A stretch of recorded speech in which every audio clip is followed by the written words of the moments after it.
เจ้าหน้าที่สนามบินในบางกอกกล่าวว่ามีผู้โดยสารชาวอังกฤษอายุ73ปีคนหนึ่งเสียชีวิตและมีอีกอย่างน้อย30คนได้รับบาดเจ็บในวันอังคารวานนี้ในเวลาที่เที่ยวบินจากลอนดอนไปหาสิงคโปร์ประสบกับสภาพอากาศเปลี่ยนแปลงร้ายแรงและถูกบังคับให้ลงจอดอยู่ในประเทศไทยอยู่ในแถลงการฉบับหนึ่งที่ประกาศลงในสื่อสังคมระบุว่าสายการบินสิงคโปร์กล่าวว่าเที่ยวบิน SQ321 ได้เดินทางออกจากสนามบินฮิสโตรของลอนดอนในตอนแรกของวันจันทร์ผ่านมานี้เที่ยวบินดังกล่าวประสบกับอากาศปั่นป่วนอย่างร้ายแรงจากพายุฟ้าร้องและได้เปลี่ยนทิศทางไปลงจอดอยู่บางกอกสายการบินสิงคโปร์เปิดเผยว่าเที่ยวบิน SQ321 ที่บรรทุกผู้โดยสารทั้งหมด211คนพร้อมด้วยจุบินอีก18คน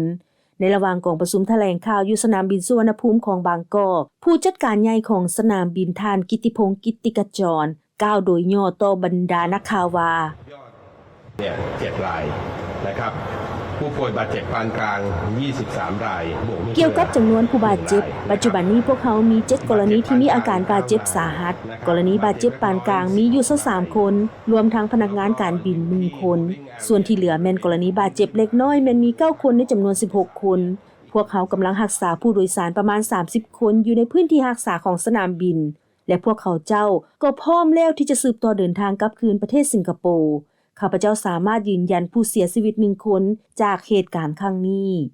เจ้าหน้าที่กล่าวว่าผู้ชายที่เสียชีวิตนั้นเชื่อว่าเสียชีวิตย้อนโรคหัวใจโดยยังบ่มีการเปิดเผยชื่อของลาวออกมาเทื่อส่วนผู้ได้รับบาดเจ็บคนอื่นๆถูกนำส่งโรงหมอบางกอกรูปภาพและวิดีโอต่างๆที่ถ่ายโดยผู้โดยสารในเรือบินที่เผยแพร่ออกสื่อสังคมแสดงให้เห็นหน้ากากฉุกเฉินออกซิเจนตกลงมาจากเพดานในทันทีและเครื่องติดตามกวดกาวิดีโอ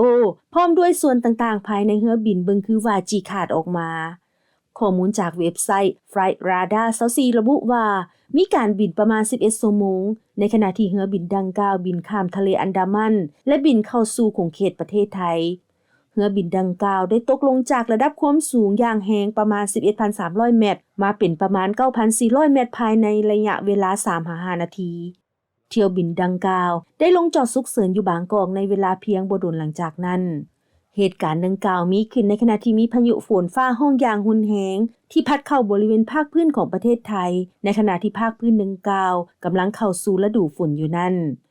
ทางสายการบินออกมาเปิดเผยว่าตนได้ดำเนินงานร่วมกับเจ้าหน้าที่ท้องถิ่นของไทยเพื่อให้การช่วยเหลือทางด้านการแพทย์ที่จำเป็นและกำลังจัดส่งทีมงานไปบางกอกเพื่อให้การช่วยเหลือเพิ่มเติม